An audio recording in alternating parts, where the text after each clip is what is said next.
আমি শুধু এখানে কোনো ফর্মুলার ব্যাপার নাই। আপনি আইনে যা আছে, নীতিমালায় যা আছে, সংবিধানে যা আছে সেটা মেনে চললে জনগণের সেবা আর কল্যাণ দেওয়া ছাড়া ওনাদের কোনো কাজই নাই। কাজে আমাদের শুধু একটা কথাই বলতে, আপনি আইন অনুযায়ী চলেন, আপনি আপনার বিবেক মতো চলেন। আর এটা তাদেরকে জনগণের প্রতিপক্ষ হিসাবে যে ব্যবহার করা হয়েছে, এটা হচ্ছে সম্পূর্ণ আইন এবং সংবিধান লঙ্ঘন করে। ওনারা মাঠ পর্যায়ে প্রশাসন দেখেন, বাস্তবায়নের ক্ষেত্রে কী কী সমস্যা আছে ওনাদের চেয়ে ভালো কেউ জানেন না।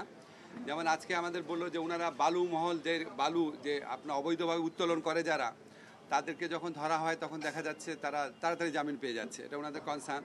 আমাদের অ্যাটর্নি জেনারেল সাহেব আবার বললো যে আদালতের কাজই তো হচ্ছে মানে উপযুক্ত ক্ষেত্রে জামিন দেওয়া। তো এই ধরনের কিছু কোঅর্ডিনেশনের ব্যাপার আসছে।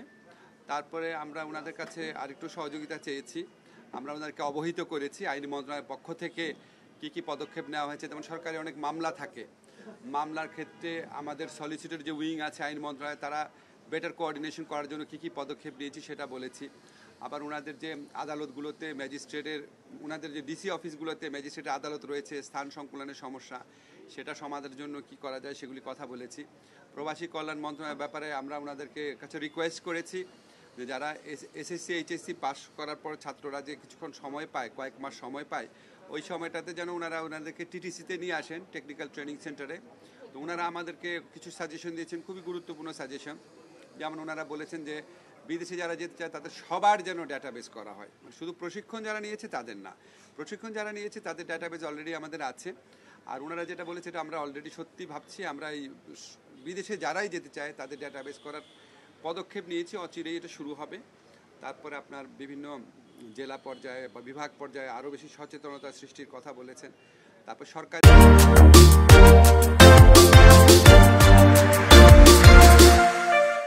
যে রিক্রুটিং এজেন্সি আছে সেটাকে স্ট্রেনথেন করার কথা বলেছেন।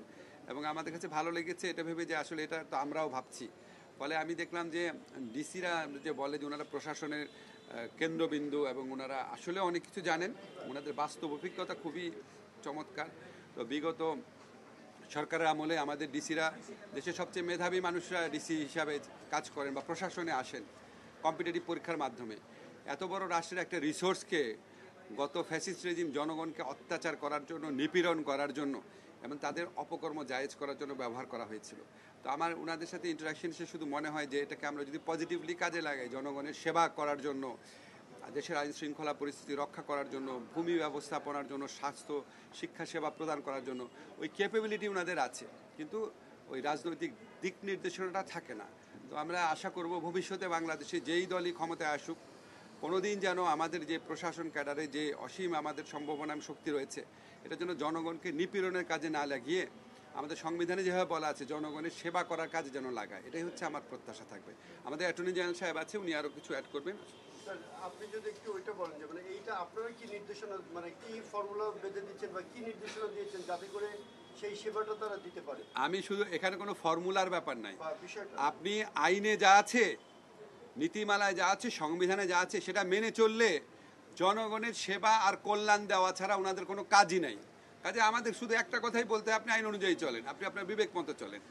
আর এটা তাদেরকে জনগণের প্রতিপক্ষ হিসাবে যে ব্যবহার করা হয়েছে, এটা হচ্ছে সম্পূর্ণ আইন এবং সংবিধান লঙ্ঘন করে। আপনি যেটা বলেছেন শুধু টিটিসি না, বাংলাদেশে খালি বিল্ডিং আছে, কর্মচারী কর্মকর্তা আছে, সেবা নাই।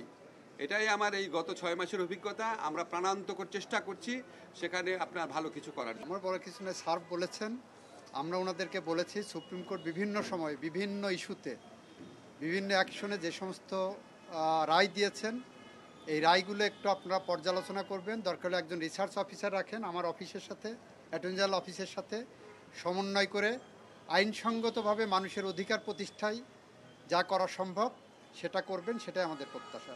সবাইকে ধন্যবাদ।